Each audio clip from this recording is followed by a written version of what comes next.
प्रश्न है, क्या मंदिर जाने से ईश्वर को पाया जा सकता है? और क्या आप मानते हैं कि ईश्वर होता है? और ईश्वर को पाने के और क्या मार्ग हो सकते हैं? तो पहली बात तो ये है कि मंदिर जाओ तो भी पाया जा सकता है, ना भी जाओ तो भी पाया जा सकता है। संपूर्ण जगत में, संपूर्ण अस्तित्व में परमात्मा व्याप्त है। हर कण में परमात्मा व्याप्त है और हर क्षण परमात्मा उपलब्ध है, जागृत है। आप कोशिश तो करें पाने की, जानने की कोशिश तो करें। हर क्षण पाया जा सकता है, हर कण में परमात्मा व्याप्त है। तो मंदिर जाओ तो भी पा सकते हो, ना भी जाओ तो भी पाया जा सकता है। और रहा सवाल मेरे संदर्भ में, तो मैं ईश्वर को मानता हूँ या नहीं, तो इस पर मैं ये कह रहा हूँ कि मैं सत्य को जानता हूँ। यदि आप ईश्वर को मानते हैं तो मैं 90 दिन के भीतर परमात्मा के द्वार पर ले जाकर आपको खड़ा कर दूँगा। प्रयोग करके देख लीजिए, यदि सामर्थ्य हो, यदि साहस है, थोड़ा सा भी संकल्प है, तो 90 दिन का प्रयोग करके देख लो और उसके बाद ही कोई बयान देना। हम प्रयोग नहीं करते हैं, सिर्फ बयान दे देते हैं। तो मैं तो खुला आमंत्रण आपको दे रहा हूँ कि मुझ पर प्रयोग करके देख लो और 90 दिन प्रयोग कर लो, उसके बाद आप खुद ही जान लेंगे, आपको परिणाम खुद ही दिख जाएगा। तो मैं यहाँ पर जब परमात्मा के द्वार पर ले जाकर खड़ा कर दूंगा, तब ये नहीं कह रहा हूँ कि आपको अनुभव करा दूंगा, आपको स्वप्न में दर्शन हो जाएंगे। मैं आँखों की बातें कर रहा हूँ, क्योंकि स्वप्न में जो देखोगे वह मूर्तियाँ जो मंदिरों में देखते हो, वह चित्र जो छपे हुए हैं, उन्हें ही देखोगे ना। मैं स्वप्न और अनुभव की बात करता ही नहीं हूँ। यदि होता है तो उसे दिखाया जा सकता है, यदि मुझ में सामर्थ्य है तो मैं दिखा सकता हूँ। यदि मैंने पाया है, जाना है उन मार्गों को, तो मैं उस मार्ग से आपको ले जा सकता हूँ। तो प्रयोग करके देख लीजिए, उसके बाद ही कोई बयान दीजिए। यदि सामर्थ्य है, यदि साहस है, तो मेरा तो खुला आमंत्रण है कि एक बार प्रयोग करके देख लो। वर्षों तक किसी भी गुरु की गुलामी करते हो, 90 दिन मुझे भी देकर देख लो। यहाँ गुलामी नहीं, आज़ादी मिलेगी। तो मेरे संदर्भ में मैंने कह दिया, मेरा कोई गुरु नहीं रहा, बिना गुरु के ही मैंने सब कुछ पाया है। जीवित व्यक्ति, कम से कम जीवित व्यक्ति, मेरा कोई गुरु नहीं रहा। और आप किन के माध्यम से परमात्मा को पाने की चेष्टा कर रहे हैं, कम से कम एक बार यह तो जान लो कि जिसके साथ परमात्मा को पाने निकले हो, वह परमात्मा के संदर्भ में कुछ जानता भी है या पढ़कर आया हो, इस श्लोकों को याद करके आया हो। यदि वह स्वयं परमात्मा के संदर्भ में कुछ नहीं जानता है, तो उसके माध्यम से परमात्मा को पा सकोगे, पूरी तरह से बेईमानी है, असंभव है, नहीं पाया जा सकता है। एक घटना का जिक्र कर दूं और किन लोगों के साथ जुड़कर आप परमात्मा को पाने की चेष्टा कर रहे हैं, उनके संदर्भ में भी जान लीजिए। पीछे 2 महीने पहले मैं एक स्थान पर था जहाँ भागवत कथा चल रही। कथा में अचानक से मधुमक्खियों ने हमला किया और हमले के कारण कथाकार गद्दी छोड़कर भाग गया। जब मुझे ज्ञात हुआ, मैं उस स्थान पर गया और मैंने कथाकार से कहा कि मैं आ गया हूँ, अब कोई हमला मधुमक्खी नहीं करेगी, कोई परेशानी नहीं खड़ी होगी, भरोसा रखो और जाओ, जो सुनाने आए हो सुनाओ जाकर, और अपने आप पर भी भरोसा रखो। उसने मुझसे कहा कि मुझे अपने आप पर भरोसा नहीं है, बल्कि ईश्वर पर भरोसा है, मैं भगवान पर भरोसा करता हूँ।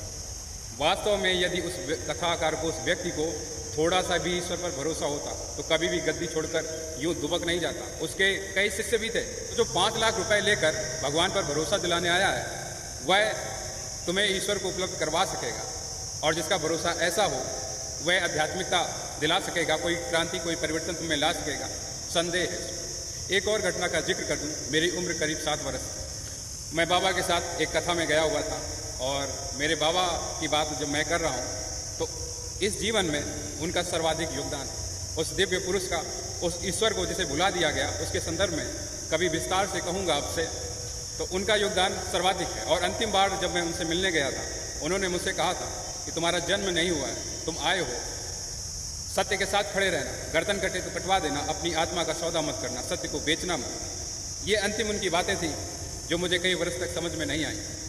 खैर, उनके संदर्भ में कभी और विस्तार से बात करूंगा। तो मैं जिस कथा में गया हुआ था, उसमें वो बता रहे थे, शरीर को मत साधो, मुक्ति को साधो, क्योंकि शरीर तो मिट्टी है, मिट्टी में मिल जाएगा। तुमसे पहले भी ना जाने कितने अरबपतियों की गर्दनें शमशान घाटों में लुढ़क रही हैं, उनके भी शरीर खाक हो गए, तुम भी खाक हो जाओगे। तुम्हारी मकान, तुम्हारी दुकान, तुम्हारे व्यापार यहीं छूट जाएंगे, जाओगे तो खाली हाथ मरोगे, कुछ भी ले नहीं जा सकोगे। तो इसलिए राम को भजो, राम को पाने की चेष्टा करो, मोह माया छोड़ो, धन के चक्कर में मत पड़ो।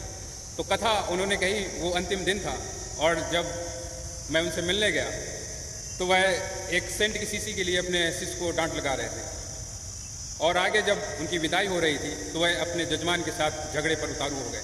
किस लिए झगड़े पर उतारू हो गए? क्योंकि उनका सौदा 7 लाख रुपए में तय हुआ था और 17,000 रुपये जजमान कम दे रहे थे। इस बात को लेकर उनका झगड़ा हो रहा था।